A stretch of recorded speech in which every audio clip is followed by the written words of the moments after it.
Apple Gift Card is a practical gift that unlocks a world of entertainment and fun. You can send it via email or give a physical card to your loved ones.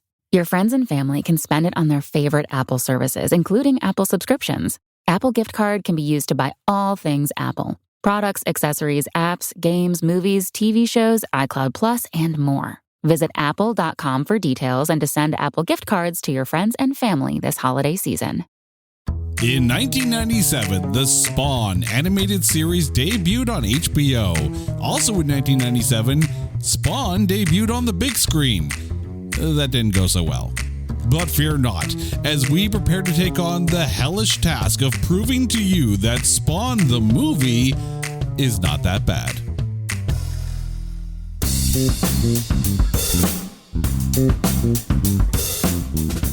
Welcome one and all to It's Not That Bad, the podcast that looks for A grades in B movies. And for the first time in this podcast's history, we have a request that came in from our website. Chad Lamassa emailed us and asked us if we would do an episode on Spawn. And we are here to tackle that very movie. So thank you very much for that, Chad. And by the way, our website is notthatbadcast.com. So if there's a movie that you want us to cover, guess what? We'll do it because we're that crazy. And joining me on this crazy road is my lovely wife, Carrie. Carrie, how are you doing today? Oh, I'm doing great. It's been a crazy run. It has been a crazy run. It's been a great year. It's been I can't complain at all about all the awesomeness that has happened in this 2023. I say that knowing that you were regretting watching this movie. Okay, regret is such a big word. It wasn't necessarily regret. It was maybe questioning. Questioning my life choices at that moment in time. Questioning why we're here. Who is Gamora? Why is Gamora? No, but questioning truly if it was this a favorite movie? Was this one that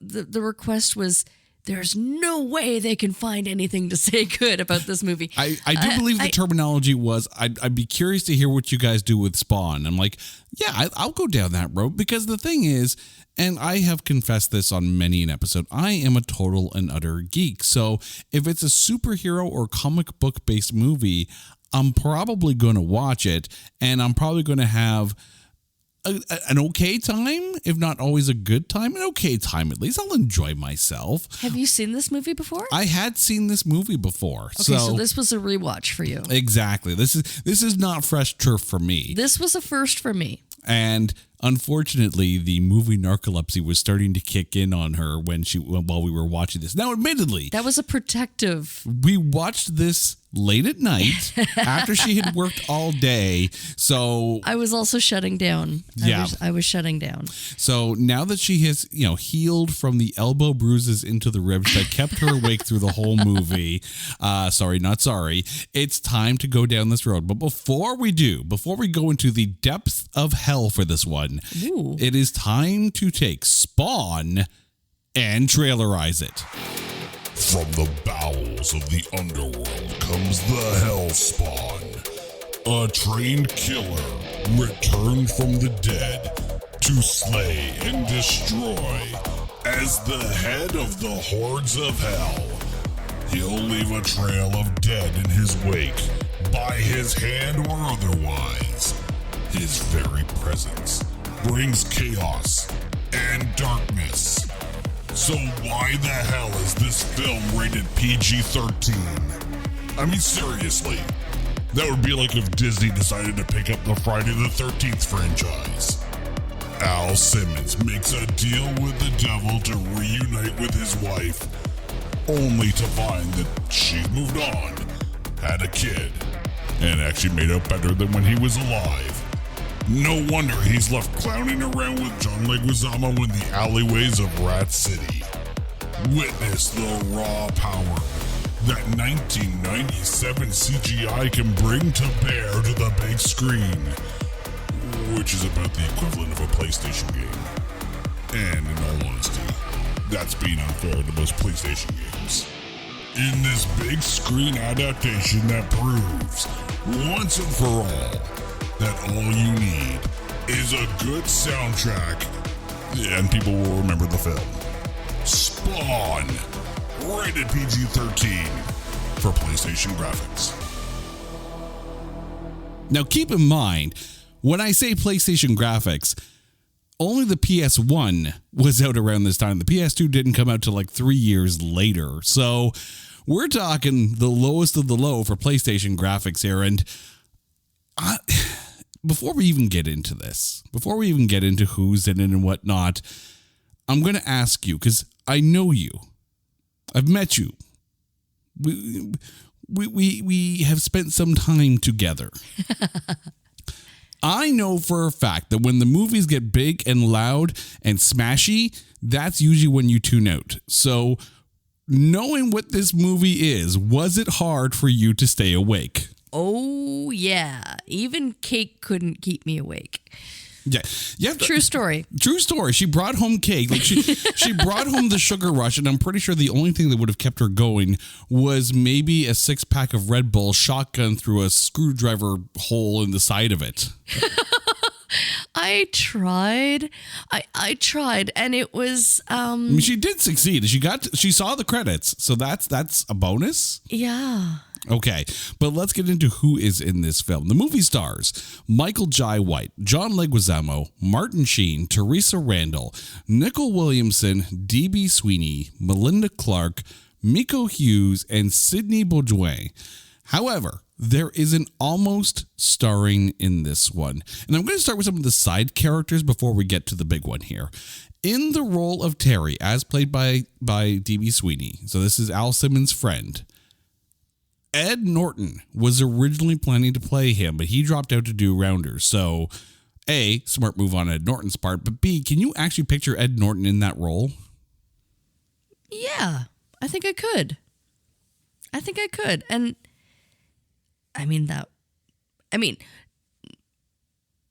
the actor who played his friend was fine. D.B. Sweeney, yeah. There was nothing wrong with his performance, but I like Ed Norton. I know you do. I do.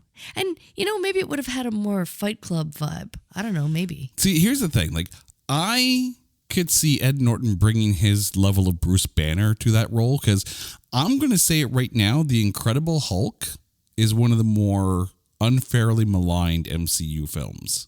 And I know that's saying a lot given the state of some of the films that have come out lately. And for the record, I have been enjoying everything that's come out in Phase 4 and so far in Phase 5. So anyone out there who's dissing on Marvel, get off my boat. I like my Marvel. It's all good. But I think his Incredible Hulk film was actually a good film, even though Mark Ruffalo definitely took the role and made it his own. Yeah. You know what? When I think of the Hulk, I got to think of Mark Ruffalo. Sorry. That's okay. It's okay. As long as you're not thinking Eric Bana, we're fine. In the role of Cagliostro, as played by Nicole Williamson. Now, by the way, this was also Nicole Williamson's final ever role before he passed away. Originally set to play the character was Richard Harris, the original Dumbledore, as Cagliostro. Ooh. But he pulled out of the project. And the thing is, and I'm going to put this out there right now, a lot of my criticisms of this film exist because of the existence of the animated HBO series, which was so good. Is that fair, though? It came out in the same year. Okay, but being that I have nothing to go on, and I watched this movie as a standalone for the first time last night. Which might actually be the better way to go into it. I think it is. Mm-hmm. I really do. But Richard Harris as Cagliostro, could you have pictured him? Oh, Richard Harris can do no wrong. See, the thing is, I think he would have looked the part of Cagliostro a bit more, because Nicole Williamson apparently did not want to grow a beard and did not want to even wear a fake beard for the role, but Cagliostro actually has a beard in the comic books and in the animated series. If you watch the animated series and the gruffness of it, Richard Harris would have nailed it. Just so I'm clear on this, that was the character that was hanging out in the alley with the sword hand that would have decapitated Spawn, trying to get him to work for the other side, if you will. Yes. You know what? I mean, the actor who played him was so great. Mm-hmm. He was enjoyable. He was. He absolutely was. But from a visual perspective, I could easily have seen Richard Harris. But maybe you're just pigeonholing like Dumbledore with the beard. I mean, I'm sure and that's fair enough. I'm sure he didn't have to have like this uber long beard. No, but I mean, some facial hair maybe. But again, we're nitpicking here. And then the problem too with a lot of comic book properties is that unlike a novel where it's just words on a page and you can kind of envision in your mind what you think the character should look like, you're spoon-fed the image of what the character was supposed to look like based on the creator's initial idea. So when you see a comic book, that's how you want the character in real life to look. And in some cases with the movies, they have nailed it. Like, you think about Robert Downey Jr. as Tony Stark. Aside from having the perfect personality for Tony Stark, he nailed it. Like, the look, the mannerisms. Robert Downey Jr. is Tony Stark. He is. He totally is. Some of the other castings, while not maybe spot on, Marvel's done a phenomenal job of casting, and I think DC's actually done an okay job as well. But that being said, Jason Momoa should have been playing Lobo instead of Aquaman. That I agree with. Right. 100%. Okay, so let's get to the biggest almost starring on this one. Considered for the role of Al Simmons or Spawn, I'm going to go through this list. And again, this is a long one here. One by one, I'm going to go through the list, and you tell me yes or no, could you picture them playing Al Simmons? And remember, this is 1997. Wesley Snipes. Well, okay, but I mean, he was Blade. He was Blade, but he was Blade after this film came out. Okay. Cuba Gooding Jr. No. Only because I think he's too funny. He's too, I don't think I could take him quite seriously. Okay. Tony Todd, who you may know better as The Office quarterback. It was a commercial series where a guy would just start randomly tackling people in the office as motivation. I'm kind of picturing... You're picturing Terry Crews. Terry Crews. Mm-hmm. Yeah. Basically, picture 1997 Terry Crews. That's kind of what Tony Todd was. Terry Crews would have been fantastic. And possibly, yeah. Alan Payne, who is, of course, was in Major Payne, the TV series. Denzel Washington. Okay. Yeah. Now you're starting to feel a little bit more? I can get behind that. Okay. And again, this, according to IMDb, was the list of actors that were considered for the role of Al Simmons, okay? Samuel L. Jackson. Is literally the next name on the list. Really? Yep. I'm reading your mind. 1997 Samuel L. Jackson as Spawn. Ooh. You know what? That would have been really good. Okay, but it would have had to have been an R-rated film then. Well, yeah. Yeah. And I think maybe that's what it was missing. Maybe that's what was holding it back, was the PG-13 rating. Because I don't know. Are we doing this? Can I let loose now? Yeah. Let's get through this list of almost starring, because trust me when I say, when we get to some of these names, you're gonna lose your ish. All right. Okay. Ving Rhames. You'll probably remember him best from Pulp Fiction. It's Marcellus Wallace. Ooh. Okay. I could see that. Okay. 1997, Will Smith. No. Again.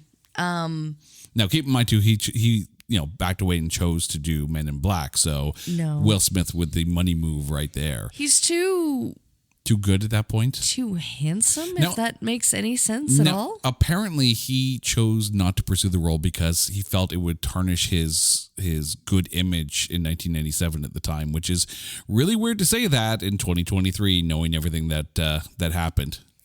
I think he's too handsome. He is way too handsome to give him the burnt up face. Okay, well, tell that to Ryan Reynolds, who went all full char baby with Deadpool.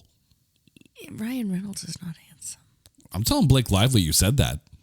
Well, she should know. I mean, someone should tell her.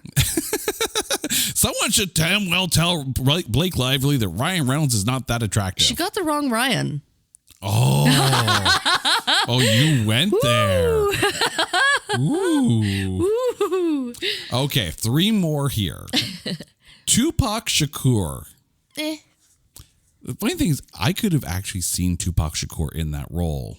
LL Cool J. Ooh. Okay. You're liking that one, right? I can get behind that. Especially when you think about SWAT, right? Ice-T. No, Ice-T wasn't the last name on this list. Are you ready? No, but I want to see Ice-T in that role. Ice-T would have been cool, I'll admit. Very cool. But the last name on this list, according to IMDb, All right. Bring it.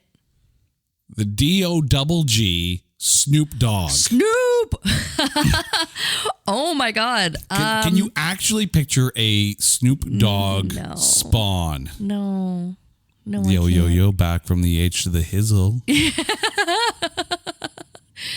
Check out my cape, y'all. No. No, just no. Just no. No. The movie was directed by Mark A.Z. DePay. We've talked about one of his movies before when we did the movies from 2022 Grading on a Curve episode, because he directed the animated Marmaduke, of which, yeah, Marmaduke. But the funny thing is, this film is his directorial debut.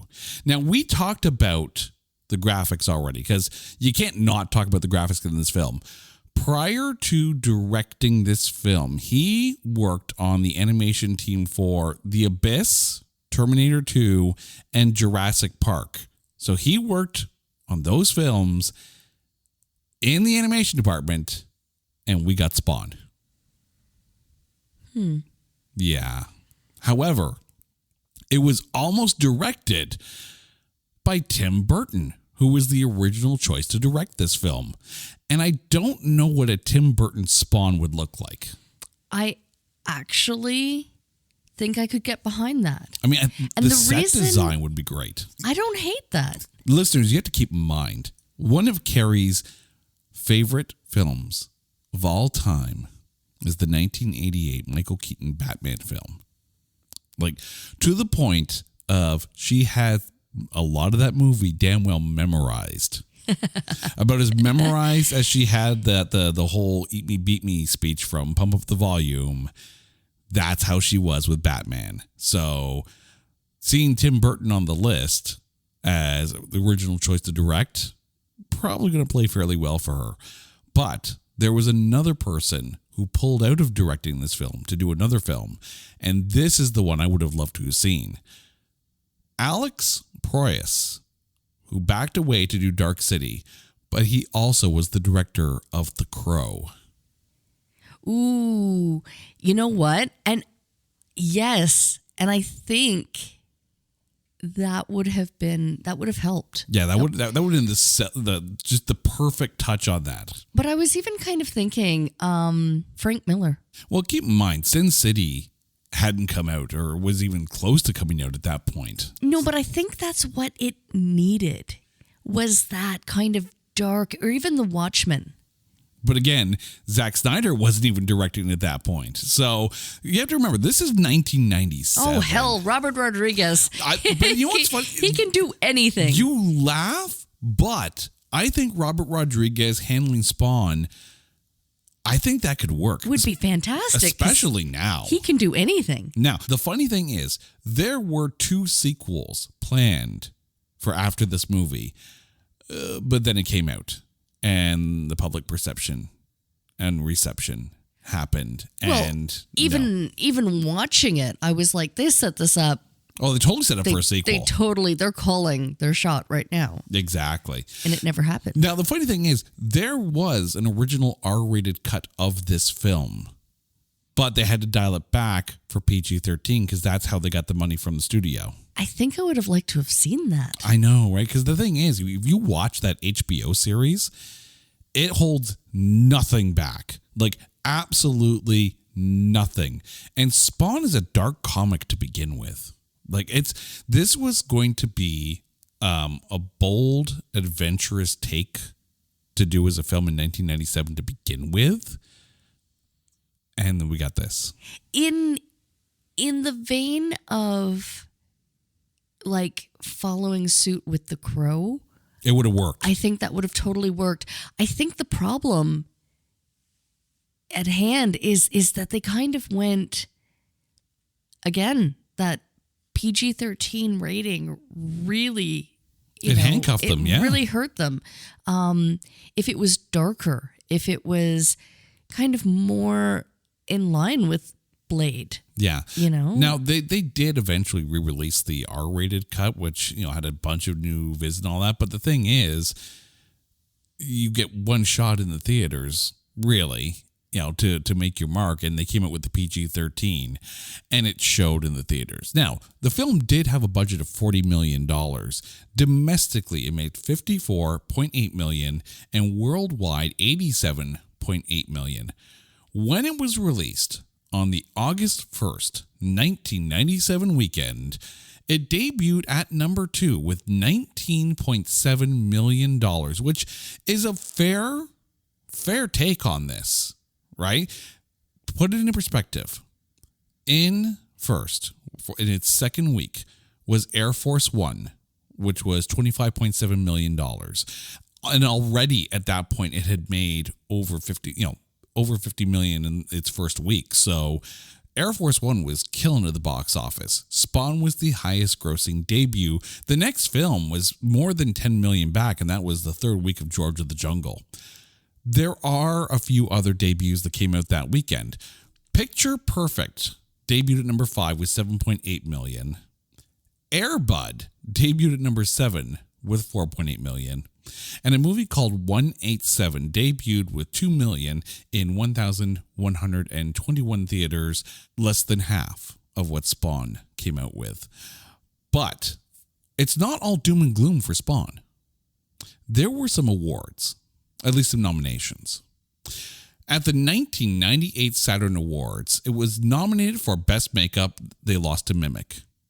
At the 1998 Blockbuster Entertainment Awards, Michael Jai White was nominated for Fave Male Newcomer.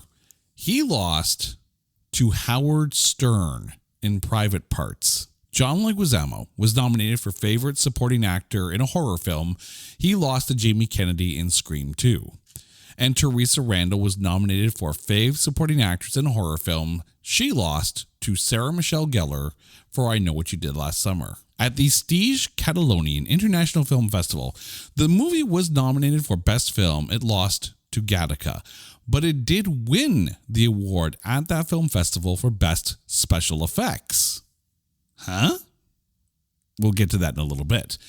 And at the 1998 Fangoria Chainsaw Awards, John Leguizamo was nominated for Best Supporting Actor. He lost to Robert Blake in Lost Highway, but the film won an award at the Fangoria Chainsaw Awards. It was Worst Film of the Year, mind you. It beat out Anaconda. There were only 2 films nominated in that category. So of the 2 films, this was the worst. But the reason we are here, not because Chad has challenged us to go down this road, but really it's the critic score. Over at Metacritic, this film has a Metascore of 34. And over at Rotten Tomatoes, the audience score is 36%, so very much in line with the Metascore. But the tomatometer is 17%. So when you hear 17%, Carrie, I'm going to ask you, are you surprised? Not really. No? No. And again, I wonder, I'm curious what, like the R-rated cut, would have fared with the critics. Yeah. Now, in all honesty, we did watch this on Netflix, so the version that's on there right now, that's the one we watched. But let's get into the breakdown of this. So actor by actor, let's see how this goes. Michael Jai White, who of course played Al Simmons, or Spawn. How was he for you? I'm going to answer that question with a question. What else has he done, or has he done anything since? Because I'm not going to lie, like, after hearing the Almost Starred, I'm like, it could have been so different. I mean, really, okay, I think my biggest complaint is that his character wasn't really introduced properly. It really wasn't. I mean, he's running late. He comes into the car, and then almost the next beat, he's dead. Yeah. You know, it's like, okay, let us know a bit more about him. Let us get to really feel for him. Like, it was almost like, I don't know, did I join the movie midway through or something? But it was right at the beginning. So give us more to enjoy the character. So before I get to his filmography here, I will agree with you that this film takes for granted that you know Spawn, and if you're going to see this film, you already know the character and what you're expecting. And I think, in fairness, Spawn was one of the biggest comic characters at the time. Like, when Image Comics exploded and the Spawn comic books were like all over the place, and the toys were out there, and McFarlane did a phenomenal job of creating a great world for Spawn in the pages of Image Comics. But for the uninitiated, you're sitting there going, what the hell's going on? Because there's a whole lot of exposition going on in that opening montage during the opening credits, but there's a lot thrown at you, and it's like you have sensory overload from the opening credits. And I couldn't get over the really cheesy, fiery graphics. Yeah, but that's the thing. There's a lot thrown at you in that opening. And if you're not already into the world of Spawn, or at least have a decent idea of what you're prepared for, you're sitting there going, holy crap, that I didn't realize I needed to take notes, and I didn't know there was a quiz at the end of the movie. Now, yes, thank you, because that's exactly how I felt. I'm like, I didn't study for this test. Yeah, it's like literally, like when you go parachuting and they open the door and normally they'll count you down. This is like they opened the door and kicked your ass out the door, meanwhile forgetting to tell you how to open the parachute. Yeah. Now, that being said, you asked about Michael Jai White's filmography prior to Spawn. He was in 2 Days in the Valley. He was a soldier in Universal Soldier. He was an oil worker on Deadly Ground. So this is really the biggest role for him at the time. Afterwards, he found himself in Universal Soldier: The Return, movies like Ringmaster, Thick as Thieves. He was Gambol in The Dark Knight, so he did come back to the comic book world. He was also Jax in Mortal Kombat. By the way, he turned down the role of Jax in the original Mortal Kombat film so he could do Spawn. And I can't believe I'm saying this. I think he actually chose the better film because there was more potential, I think, for Mortal Kombat. For Spawn than there was for Mortal Kombat. And it's hard to tell, which one would have turned out better. Hard to say. He was also been in movies like Freaky Deaky, Never Back Down 2, Chocolate City. Like, there's a decent list of films that he's been in. Just maybe not the face that you're familiar with. Right. I mean, again, he was fine. It was just kind of like, to me, he was an unknown, because honestly, even though you're going through his list of filmography, I'm like, I don't think I've seen any of those. Yeah. So, and that's okay. But the thing to me is that, did he get the character of Al Simmons tonally right? See, I can't answer that because I don't know enough about the character. So let me expand on this a little bit here. Like, Spawn is, to me, reminiscent of the Silver Surfer. And if you remember that animated series that came out in the 90s that Marvel was putting out, the Silver Surfer was almost Shakespearean in how he soliloquied his way through a lot of the episodes. You know, Spawn would sit in the alleys and brood and contemplate his return to Earth, and you know, he came back for Wanda, but Wanda's unavailable, and how does he feel about that? There's a lot of self-monologuing in, you know, the role of Spawn, and again, I'm going to go back to the animated series. In that series, he was voiced by Keith David, and Keith David to me has one of the best voices for animation, or even in documentaries. By the way, there's a documentary on YouTube, Comic Book Superheroes Unmasked, and it's narrated by Keith David. So if you want a good comic book documentary, go find that one. And he is, you know it, Superman, Batman. He's so good.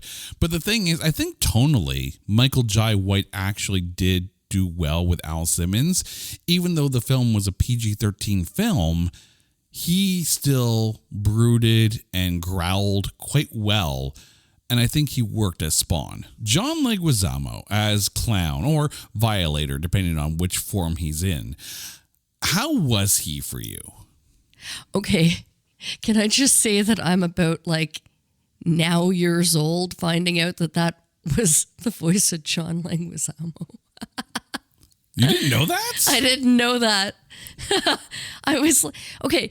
At first, I'm like, okay, this is kind of funny. And then as the movie went on, I'm like, okay, this is annoying. I liked that the character was there for comic relief.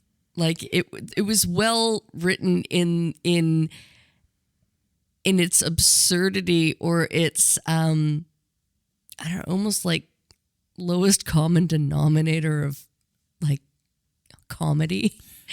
See, it really was. And this is where I have a problem with it. See, the thing with Clown is that, yes, he's funny, but it's more in a darker, sarcastic, menacing kind of humor. And there's parts of that here. But then you get scenes where, and I don't know if this was during reshoots or whatnot, where he's dressed up as the cheerleader and dancing around. That's not Clown. Clown is the kind of guy who's cracking jokes as he's slicing your arms open. He's supposed to be a dark character.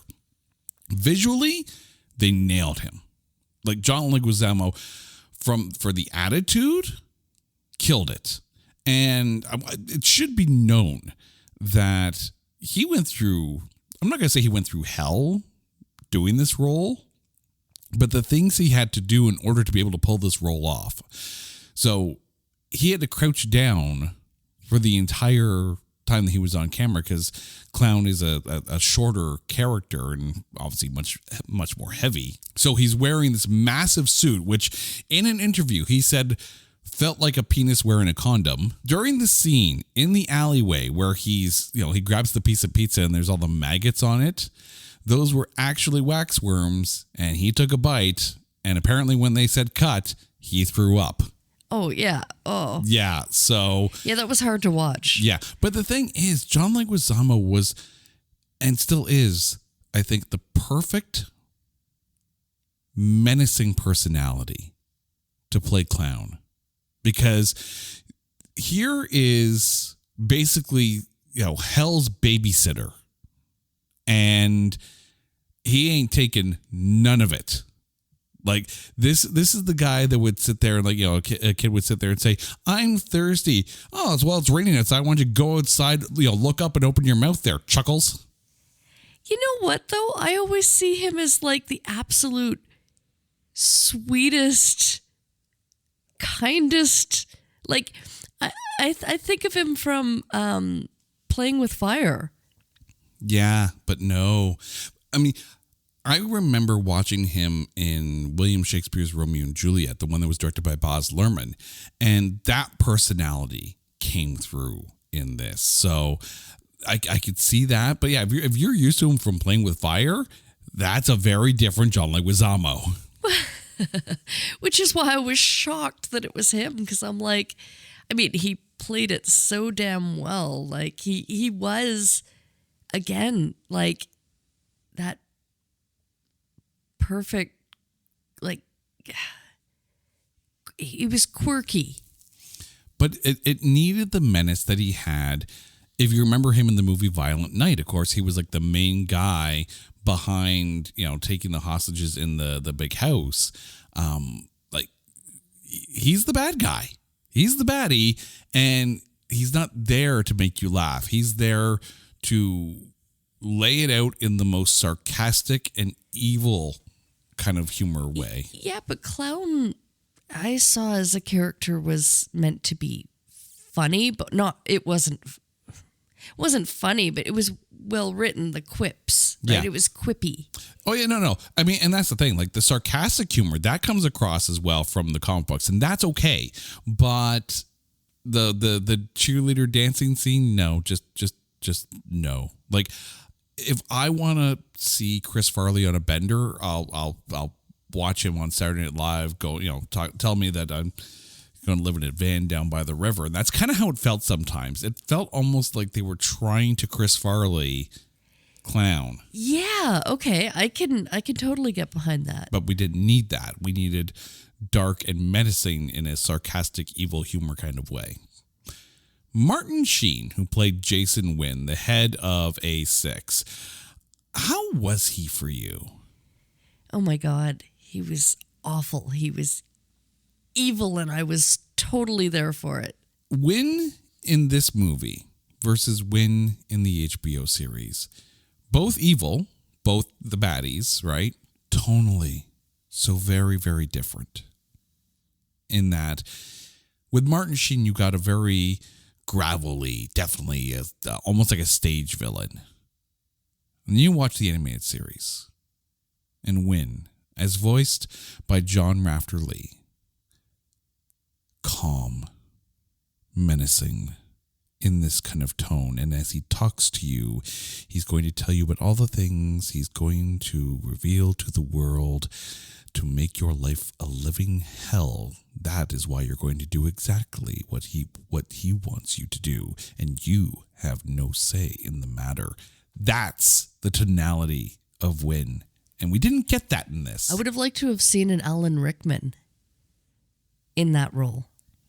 I mean, if you're picturing a Severus Snape tonality to him, yes, but it's almost like you need the Hans Gruber look with the Severus Snape performance. See, but I wasn't even picturing Severus. I was thinking you were thinking Hans Bubby. Yes. And that's the thing. Hans Gruber, when he's being, like when he's on the phone talking to Mr. McLean, the cowboy who's running around Nakatomi Plaza. Yes, and yes. That's what we needed for Jason Wynn. And the thing is, Martin Sheen, the reason why he took this role was he'd never taken a comic book role, and he wanted to try it. I don't know. I couldn't get over the gravelly voice. Yeah. It almost seemed comic booky. Overdone. But yeah. But comic booky in a comic book way. But again, like, you almost don't take him seriously because it's comic. Yeah.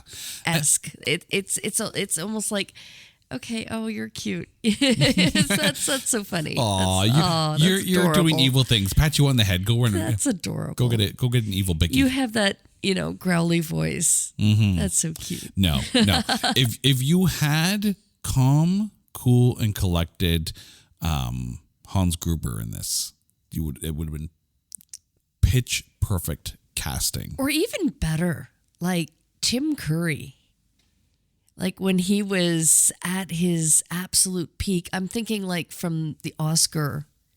Okay, but here's a problem, where though. he could be funny, but he could also be quite frightening. An Oscar? Well, no, I mean, but he could pull off. I mean, he could pull off the comedy mixed with the authority. His diction and elocution, if you're talking about him from Oscar, then yes, definitely. No, but I'm talking about in this role. No, but what I'm saying is if you took the succinctness of his delivery from Oscar and put it into a menacing role. But the problem with Tim Curry, that's not a problem with Tim Curry, it's because freaking Tim Curry, is that you look at him and the minute he pops on screen, you're like, oh, Tim Curry, he's adorable. He's the bad guy. But no, I think he could definitely pull off, if he like pulled out the crazy, he could pull off authoritative and... But the thing is, Wynn isn't a crazy guy. You know, he is very much he's the puppet master. He's the one, well... Oh, it was the woman that was totally wearing the pants in that. Yeah, it's too bad she didn't last. But since you're talking about her, let's talk about Melinda Clarke, who played Jessica Priest. Now, it should be noted that the character of Jessica Priest was actually written specifically for this movie. In the comic books, there's a character named Chapel, and Chapel is the one that kills Simmons at the behest of Jason Wynn. They could not use the character of Chapel in the movie, so they created Jessica Priest. By the way, Priest, Chapel, church related, so that's why her name is there. Why could they not use the character? Because there was a rights issue.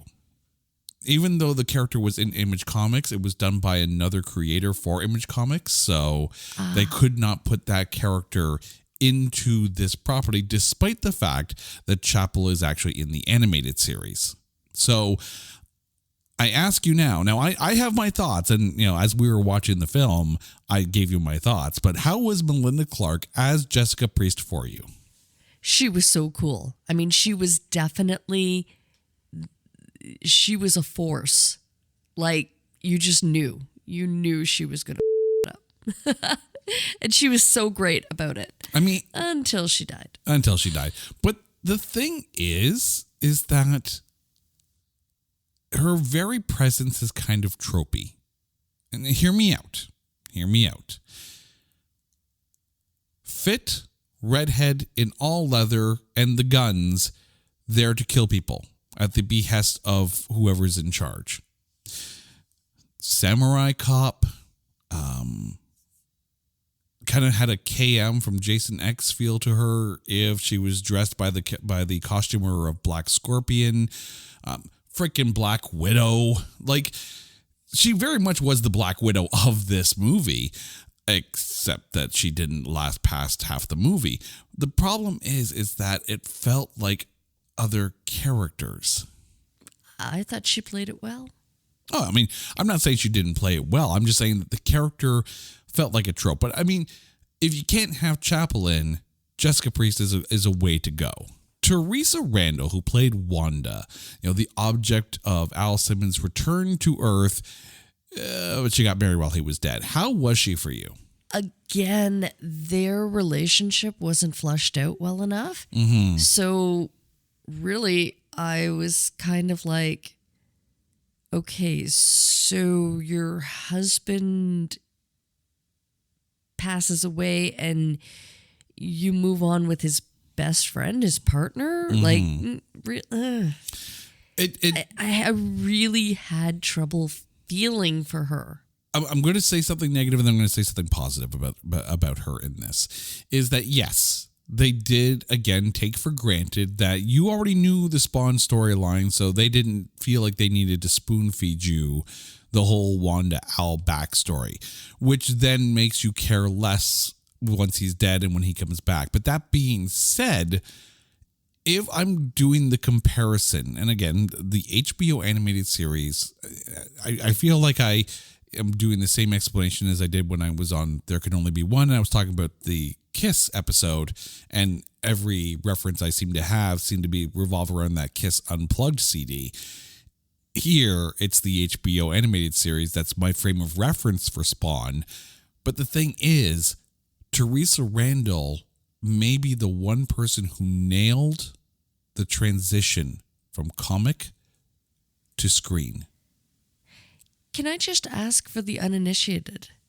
Like, and again, without knowing or any prior knowledge of the comic book or the HBO special, why Al? Like why? Why was he chosen? Why not his partner? Why was he the one killed? Okay, so in that moment, let me explain here now. And this is basically the Cole's Notes version of Spawn. All right, so Al Simmons is a trained killer for A6. He goes and he does these missions for Jason Wynn, regardless of the collateral damage that revolves around it. He's married to Wanda. Hell takes note of these killers because they're trying to build an army to come to Earth and take over and destroy the whole damn place, right? Because that's what Hell wants to do, a whole lot of chaos, right? Cagliostro was a Hell spawn who turned against Malgosia. So Hell has been keeping an eye on Al Simmons for a while, and they decided now is the time for Al Simmons to die, go to Hell, make the deal that he could return to Earth to be with Wanda if he led Malgosia's army. When he came back, it was like 5 years later, and Wanda had already moved on at that point.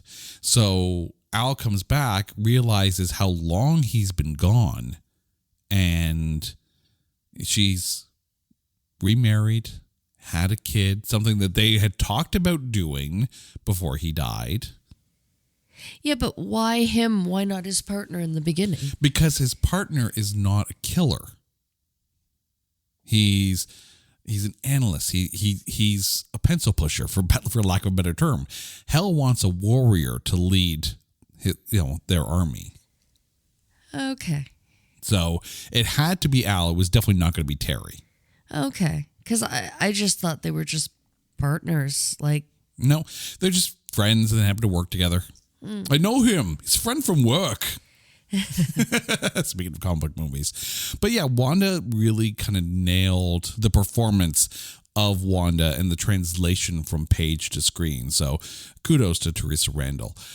And since you talked about Terry Fitzgerald, as played by D.B. Sweeney, you already said that you liked him in this and could see him, as equal to a choice like Ed Norton. But how was D.B. Sweeney for you? You know what?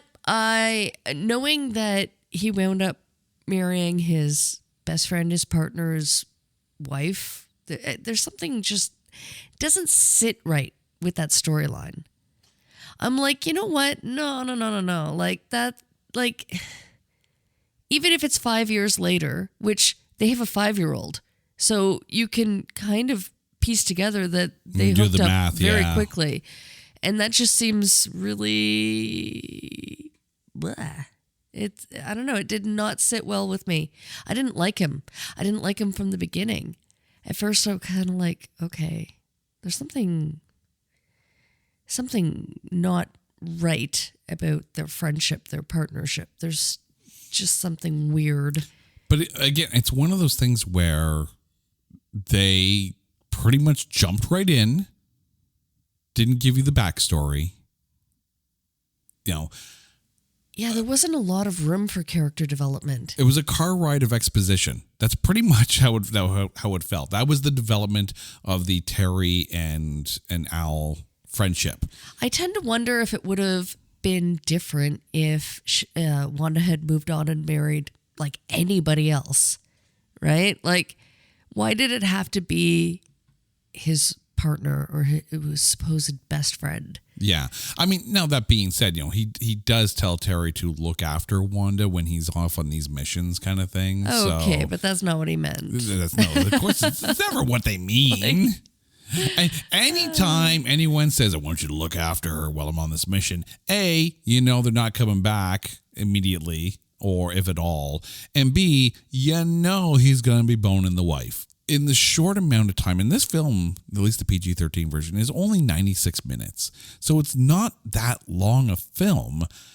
So you don't really have the space. Oh, it felt like it. Okay, that's because you were tired. On and on and on. You were tired and you're not exactly feeling 100%. So I get it. I get it. But yes, you wanted someone in there that was going to not necessarily be, down the middle, or at least black and white, good or bad, right? Someone who was ambiguous in their morals, right? They were friends. He married her after he died. How like the day after? No, I don't know, but it was the day after. It kind of felt like it. Here's some dirt and here's a ring. Here you go. It felt like it. But the thing is, that kind of life choice that Terry made makes his role in, everything that's going on a bit more suspect, which I think is good. You want ambiguity in some of these characters. You want depth. You don't want things painted out for you. Like the ring, like the voice of fire.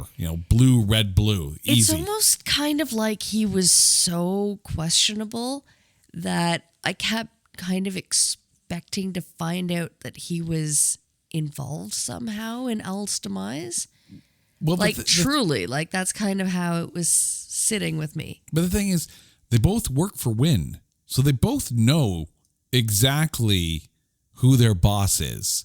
So anyone who was still working for Wynn after Al dies is going to be a little suspect to begin with. And Wanda knows. Wanda knows that Wynn is not exactly the most upstanding of people. So everyone has a little bit of, not necessarily blood on their hands, but... Which makes me wonder about Wanda. Like, why the hell would she marry her deceased husband's best friend partner who works still currently for the guy who killed her husband? Well, the thing is, it's not that she knows that Wynn had Al killed. All she knows is that Al went on a mission for A6 and didn't come back. That's her knowledge. And, we take it for granted that that's Terry's knowledge as well, because Terry doesn't seem to be doing bad things. But again, he knows the things that are going on. He knows that that's, collateral damage happens, that everything is not this clean op like it should be. So, but the world of Spawn is a shades of gray world. So you need shades of gray characters. Even though it's a battle between good and evil, there are people on the fence along the way. Someone, though, who's off the fence and knows exactly whose team he's on is Nicol Williamson, who played Cogliostro. This is the homeless guy in the alley that was trying to get Spawn to use his powers to fight against Malbolgia. But how was he for you? I so enjoyed him. Like, he was just, you know what? At first he was a little creepy, and I'm like, what's he doing hiding in the shadows of the alleyway? Like, is he just some homeless guy that's just there and they're focusing on? And then I'm like, no, when you see him in the scene, you just know something's going to go down. And yeah. He was so enjoyable to watch. He played it so well. We know that he not necessarily was a Hellspawn. We know there's something up, though. The fact that he has a magical green sword that pops out of his sleeve. So we know something's going on, but it's not like he's not placating to Spawn, but he's also not exactly, you really should fight for the light side. No. This is a guy who actually fought for Malbolgia and killed for Malbolgia and eventually realized that the more he used his power, the sooner he was going to die. So he stopped using his power. He stopped killing for Malbolgia and thereby put an end to like this hellish war that wanted to come to Earth. So, and now a new Hellspawn has come and he's doing his best to make sure that, Earth still stands. And again, this is almost the for lack of a better analogy, the Obi-Wan Kenobi character of all of this. And I think Nicole Williamson, in his final ever role, did a really good job here. I agree. He was so enjoyable to watch. Couple of kids to talk about here. The first one is Mike Hughes, who played Jack, the alley kid. Obviously, they've put this character in there to humanize Spawn, but how was he for you? You know what? I really liked him, and I that scene with his dad, where he defended his dad, even though he was probably going to take a beating from this man. Mm-hmm. That was hard to watch. It was really hard to watch. I'm like, oh, like I get why it was necessary, and it kind of shaped their relationship, his relationship with Spawn, and kind of built that level of trust too. Yeah. Right? I mean, everyone needs that character to humanize you if you're trying to pull someone from the dark to the light. Jack kind of works that way. He's an optimist in a pessimistic life. And that's almost what Spawn needs. And it kind of works. From a character development standpoint, I think Jack definitely works. Again, I think it's kind of important that he wasn't afraid of Spawn. Mm-hmm. I mean, with his face burnt up the way it was. Oh, char baby. He could look quite frightening and menacing. And the fact that this little guy wasn't afraid of him was quite touching. And even the daughter as well, like to see that she could look past his frightening appearance. And Sydney Beaudoin playing Cyan. This is actually her first ever performance. This is her acting debut, and she eventually would go on to appear in 13 Going on 30. Oh, okay. Yeah.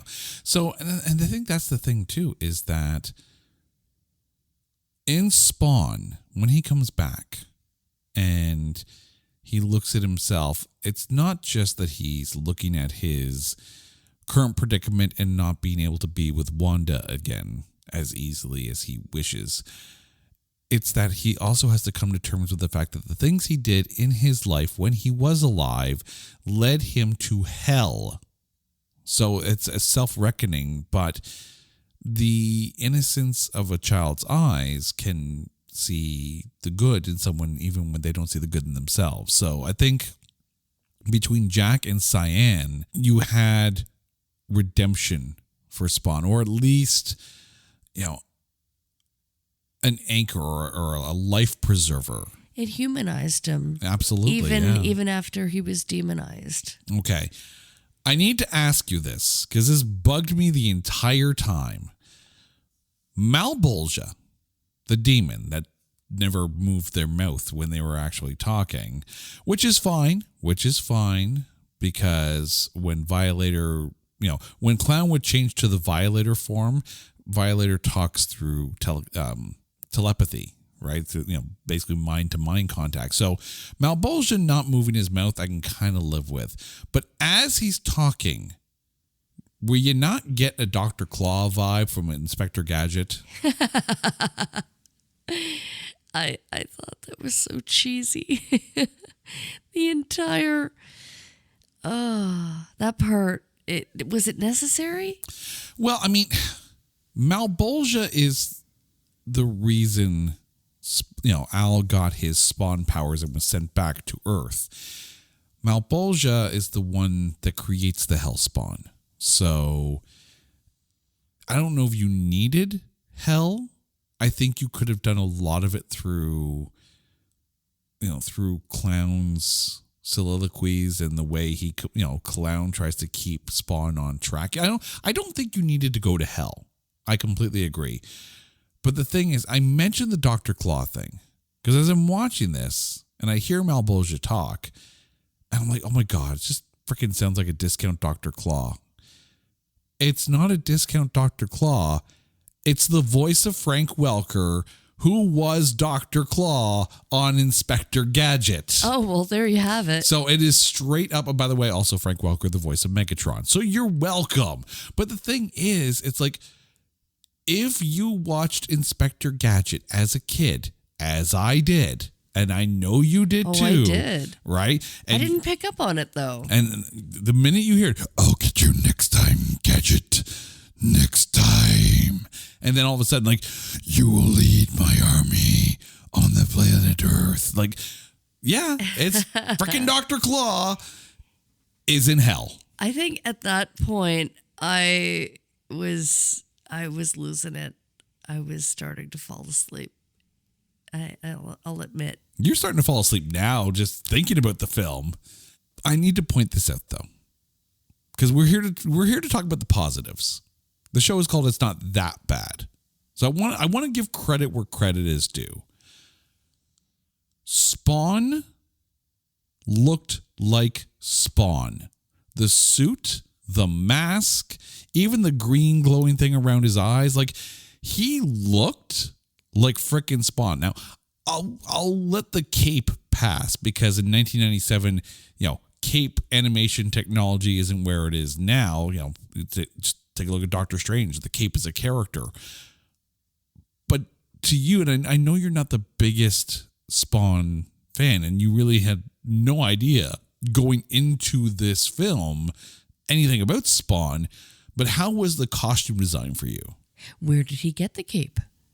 I mean, the cape is part of the powers that he has. Like, the cape and the suit are all, like, for lack of a better term, like hell formed nanotech type.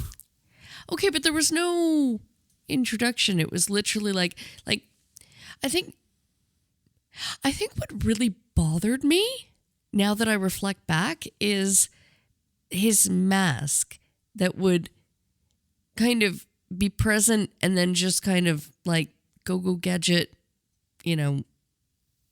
like it would almost like an Iron Man thing. Fold into itself. Yeah, Iron Man style. But it kept doing it so often that it was almost like, okay, pick one. Are you going to be the masked Spawn, or are you going to show your face? Like, it was too much in transition from one to another. See, I'm like, pick a character. I'll give them a little bit of leeway in this, because one of the biggest criticisms of the first Spider-Man, like the first Tobey Maguire Spider-Man film, is that, like, there's this scene up on the rooftop where Spidey and the Green Goblin are talking to each other, and Goblin's got his, like, his helmet on with the full face shield, and Spidey's got his mask on, and it's like, oh, it's like two action figures being held and talking to each other, like in one of those toy commercials. I think with Spawn, yes, the mask is iconic to the look of the character, but you still want to see the face. I think they overused it, though. Was it necessary to keep switching? Like, it's literally like he would have his mask to introduce himself, and then it would switch back to his. Well, I think during his face. I think during the action scenes, I think it works well in that you can put the stuntman in the mask, and you don't have to worry about if it looks like Michael Jai White in the Char Baby makeup. I mean, the character design of Clown and the character design of Spawn, I think, did very, very well, and I think they definitely earned that nomination at the Saturn Awards for that. The soundtrack, like, this is one of the more recognizable soundtracks of the 90s, of course, with the mashups between, like, Orbital and Kirk Hammett, and you had Marilyn Manson on there, like, and it was a lot of these metal bands and techno groups grouping together to form one of those, like, mashup type albums where everyone's kind of like hybriding their own genres.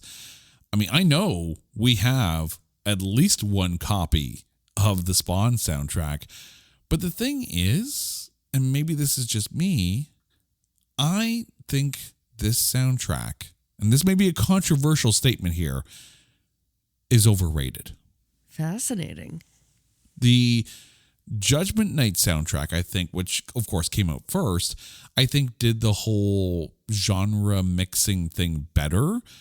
But I mean, let's be honest. If we're looking at comic book soundtracks in the 90s, it begins and ends with The Crow. The Crow is the most iconic 1990s comic book soundtrack, period.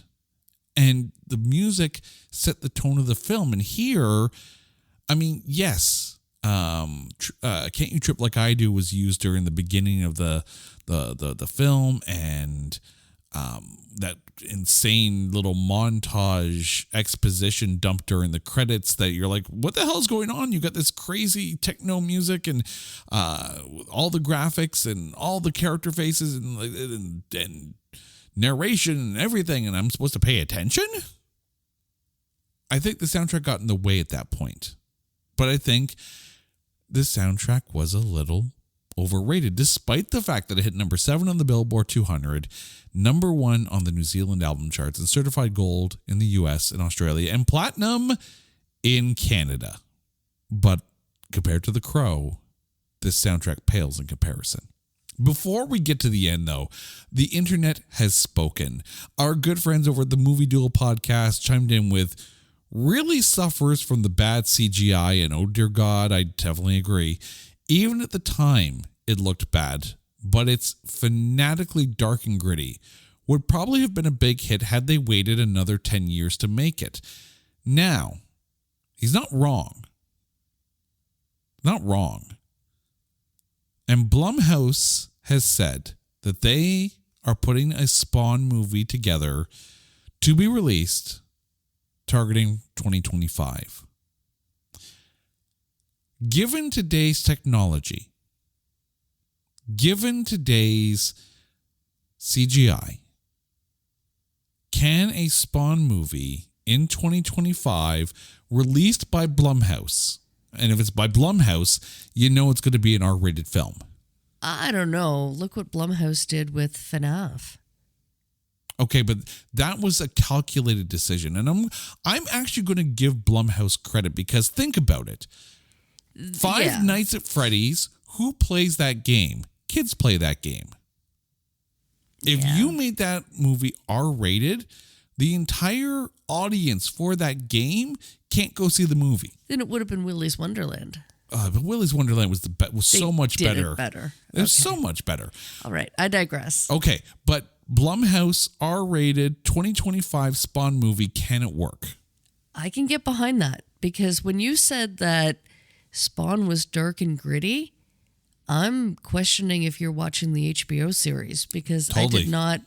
I didn't find this to be dark and gritty at all. I found it to be campy and almost like a spoof on what it should have been dark and gritty. I wanted more like a Crow, kind of almost black and white. Yeah. And it wasn't. It was like in full fiery Technicolor. Yeah. And I mean, like, even when you get to the fight in hell between Malbolgia and Spawn, or even with Violator and Spawn, like, it looks so bad. Like, so bad. Like, I'm watching this, I'm like, what the hell's going on? You're making, the graphics in this made the Lawnmower Man look like Jurassic Park. And it took away from it. And it made it look almost laughable.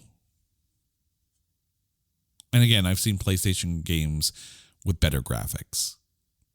But I'm digressing. I'm just grumbling now here. But I think, yes, 2025 Blumhouse R-rated Spawn film. And don't just take for granted that your audience knows Spawn. Give us the story. Like, it's been a while.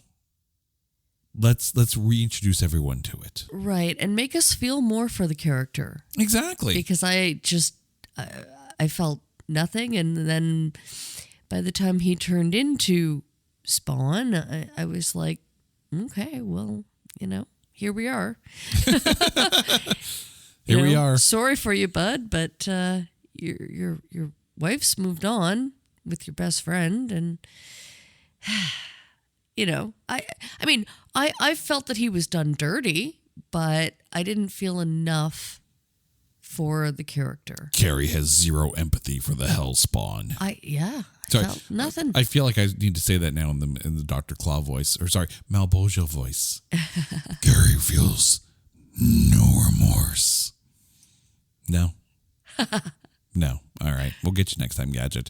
Okay. We've come to the end of the show. So, Carrie, who is your MVP of 1997's Spawn? I got to go with the dog. Spaz? Yeah. Oh my God. You know what? We did not mention the dog. And I have to give props because it was the dog knows. The dog knows his master. And that moment that he ran to him and stayed with Spawn, even though, his face didn't look quite the same. The dog didn't care. It was his master. He just was so happy to reconnect with him. Not only that, but what the hell is with the family that just leaves their dog, drives away with their daughter and leaves the dog? Really? Come on. Who does that? It should be noted that the dog, Spaz, is actually named after animator Steven Spaz Williams, who worked on this film and worked with the director prior to making this film. So there is an actual Spaz in real life and is related to Harland Williams, who we have talked about on this show before when we did the dog park episode. He was Callum. So yes, the dog is named after a guy who's related to the guy from Dog Park. Yeah, it all works together.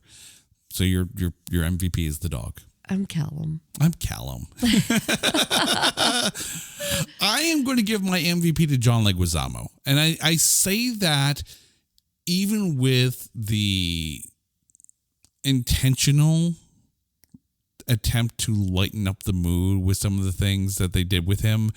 But I think for the physical acting that John Leguizamo did, for the time he spent in the chair in looking like clown, and the times when he really nailed, and he nailed a lot of the mannerisms and a lot of the menace that were akin to not just the comic books, but the HBO series. Like, kudos to John Leguizamo for getting through this film, because there's a lot when you're in that much makeup and that much costume and eating real live waxworms, I guess. Ugh. Yeah. Kudos to John Leguizamo. He killed it in this. Carrie, I know you're not feeling 100%, but thank you so much for toughing through this episode. Absolute trooper. Chad, thank you so much for suggesting this film. And listeners, you guys know the drill. If there's a movie out there that you think is unfairly maligned or is just so bad that there is no way in hell that we can find anything good to say about us, hit us up on social media at NotThatBadCast or go to our website at NotThatBadCast.com, just like Chad did. Drop us a line and let us know what movies you would like us to cover, and we will watch it, we will dissect it, and we will find the good things to say, because we are looking for those A grades in B movies. Until next time, she's Carrie. Listeners, you guys are awesome. This is It's Not That Bad, a member of the Pantheon Podcast Network. Take care.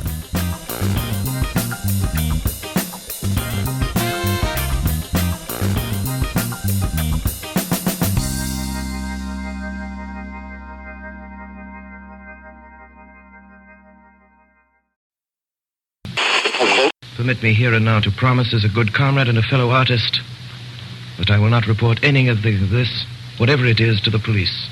What would you say you do here? Abandoned Albums is a podcast that employs a deep bench of musical archivists. These determined individuals dig through the record crates of the world to find the lost music of artists. Using a patent-pending algorithm and spirited debate, we pick one album as an inroad to talk about and then reach out to the artists. we invite them into Thunderlove Studio. When we're lucky, they say yes. Abandoned Albums is a little like this. That was TNUC by Grand Funk Railroad. And I spelled the word backward in my head, and I immediately went out and bought the record.